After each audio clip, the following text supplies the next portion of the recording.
बघा इथं समोर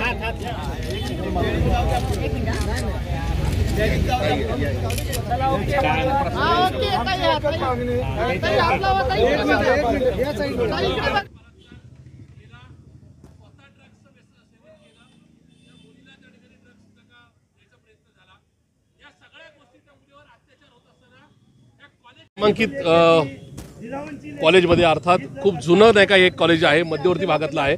या कॉलेजमध्ये एका 17 वर्षीय मुलीवर वारंवार बलात्कार झाला। एप्रिल महिन्यापासून ते थेट ऑगस्ट महिन्यापर्यंत या मुलीवर बलात्कार होत होता। त्याच्यामध्ये ह्या सगळ्या प्रकरणामध्ये एकूणच ड्रग्सचं सुद्धा नाही का सेवन ज्या आरोपींनी केलं किंवा त्या मुलीवर तसं करण्याचा प्रयत्न केला, ह्या सगळ्या गोष्टी एका पोलीस महिलेच्या एकूणच नाही का सतर्कतेमुळे पुढे आल्या। पण असं असताना ज्या कॉलेजमध्ये ही घटना घडली त्या कॉलेजच्या प्रशासनाला ही सगळी माहिती होती। त्यांनी हे प्रकरण 7-8 दिवस दाबण्याचा प्रयत्न केला। याला कुठेतरी नका राज्यातल्या मंत्रिमंडळात एका उच्चपदस्थ मंत्र्याच्या संदर्भातून कुठेतरी दबाव येत होता। अशा प्रकारची माहिती, तशा प्रकारची कुजबूज ही समाज माध्यमांमध्ये आहे। आणि तसं असताना सुद्धा त्या पोलीस भगिनीमुळं या मुलीचा नका विषय पुढे आला। पण पुणे शहरासारख्या एका मोठ्या आणि एकूणच राज्यातून विदेशामध्ये प्रसिद्ध असणाऱ्या शहरामध्ये ज्याला शिक्षणाचं माहेरघर समजलं जातं, त्या शहरामध्ये अशा प्रकारचा बलात्कार होणे, अल्पवयीन मुलीला या संदर्भामध्ये तिला न्याय मिळवून देण्यापेक्षा आपल्या संस्थेचं नाव खराब होणे, अशा प्रकारचं जे काही मॅनेजमेंटची चुकी आहे त्याच्या विरोधातले आंदोलन आहे। आमची या निमित्ताने पोलिसांना विनंती आहे की त्यांनी या दोषींना तर फाशीची शिक्षा द्यावीच, पण त्याचबरोबर या कॉलेजवर सुद्धा कारवाई करावी। अन्यथा पुण्यामध्ये शिक्षणाला येणाऱ्यांचं प्रमाण तर घटेलच, पण त्याचबरोबर या पुण्याची नाचक्की देशाविदेशामध्ये होईल। त्याच्यामुळं म्हातारी मेल्याचं दुःख नाही, पण काळ सोकवला नाही पाहिजे। या उक्तीप्रमाणे या कॉलेजवर सुद्धा कारवाई व्हायला पाहिजे, ही आमची पोलिसांकडे मागणी आहे। पुणे हे विद्येचं माहेरघर आहे आणि विद्येच्या माहेरघरामध्ये असे प्रकार वारंवार होत आहेत।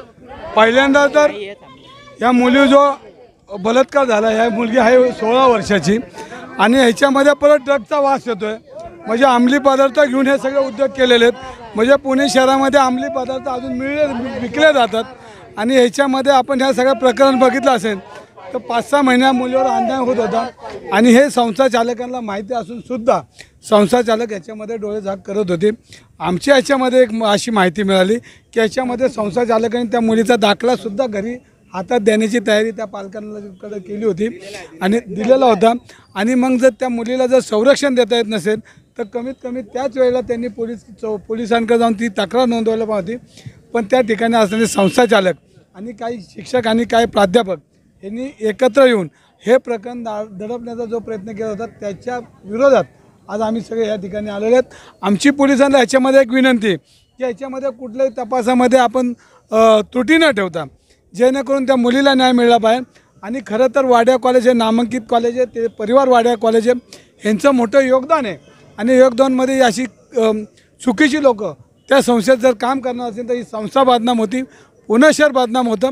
आणि ज्या मुलीवर आज अन्याय झाला आहे, जो अत्याचार झाला आहे, याला वाचा फुटली पाहिजे आणि ज्यांनी दडपण्याचा प्रयत्न केला त्यांच्यावर पोलिसांनी कारवाई करावी अशी आमच्या निमित्ताने मागणी। त्यासाठी आम्ही या ठिकाणी आलेलो आहे। आम्ही आमचं निवेदन यांना आता देणार आहे आणि मग आम्ही जोपर्यंत आम्ही ह्या सगळ्या प्रकरणाकडे लक्ष ठेवून जर ह्या प्रकरणामध्ये जर न्याय नाही मिळाला तर ह्याच्यापेक्षा आम्ही प्रचंड प्रमाणामध्ये रस्त्यावर येऊन त्या मुलीला न्याय देऊ शकतो। आणि जी चुकीची लोक त्या संस्थेत काम करतात त्यांच्यावर कारवाई जो पण होत नाही तो पण आम्ही त्यांच्या पाठपुरावा करणार आहोत। ॲक्च्युली पुणे पोलीसकडून एक ड्राईव्ह घेतला जातो गुड टच बॅड टचचा। याच्यामध्ये आमच्या कोरेगाव पार्कच्या ज्या एक ऑफिसर आहेत यांनी या कॉलेजमध्ये हा ड्राईव्ह घेतलेला होता।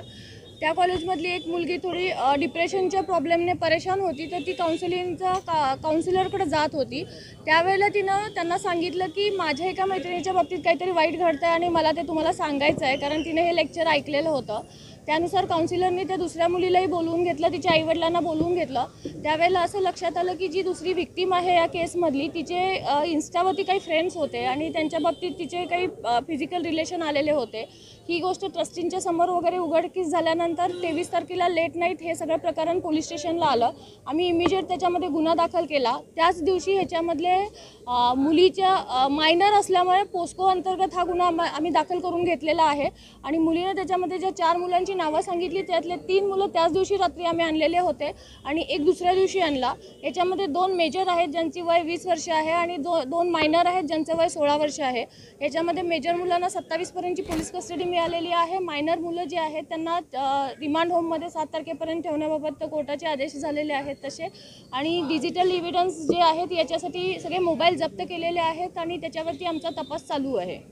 नाही, असं काही आढळून आलेलं नाही आहे या तपासामध्ये. इवन ही 4 मुलं वेगळी आहेत, ह्यांचा एकमेकांशी कुठंच संबंध नाही आहे. हे इन्स्टावरून त्या मुलीशी 4 जण कनेक्ट होते, परंतु त्यांचा एकमेकांशी कुठेही संबंध नाही आहे. आणि हा प्रकार कुठलाही ड्रग्समधून झालेला नाही आहे किंवा हा सामूहिक प्रकार नाही आहे. हे इन्सिडेंट एप्रिलपासून सप्टेंबरपर्यंत वेगवेगळ्या ठिकाणी वेगवेगळ्या मुलांबरोबर घडलेले आहे. त्यामुळे याच्यामध्ये सामूहिक बलात्काराचाही प्रकार नाही आहे. जी आंदोलकांची मागणी होती की संस्था चालकांनी त्या मुलीचा दाखला दिलेला आहे, तिला शाळेतून काढलेला आहे, या संस्थेवरती काय कारवाई होणार आहे का? त्यांच्याशी काय बोलणं केलंय का? या बाबतीत माझ्याकडे माहिती आलेली नाही आहे की तिचा दाखला काढलेला आहे वगैरे, परंतु त्या बाबतीत ॲडमिनिस्ट्रेटिव्ह लेवलला जी काही असेल ती कारवाई केली जाईल. बाकी जर त्यांच्याकडून दिरंगाईचा प्रकार जाणवला आम्हाला तपासा दरम्यान तर जी काही कारवाई असेल ती त्या बाबतीत घेतली जाईल. तिच्या बरेचसे नंबर जे आहेत व्हॉट्सअप आपल्या इंस्टावरती चॅटिंग झालेले आहेत असं साधारण 22 ते 23 जे आहेत असे नागरिक किंवा असे विद्यार्थी तर त्याचा तपास चालू आहे. डिजिटल एव्हिडन्सचं एक्स्ट्रॅक्शनचं काम चालू आहे. ते झाल्यानंतर त्या सगळ्या गोष्टी आपल्याला ओपन होतील.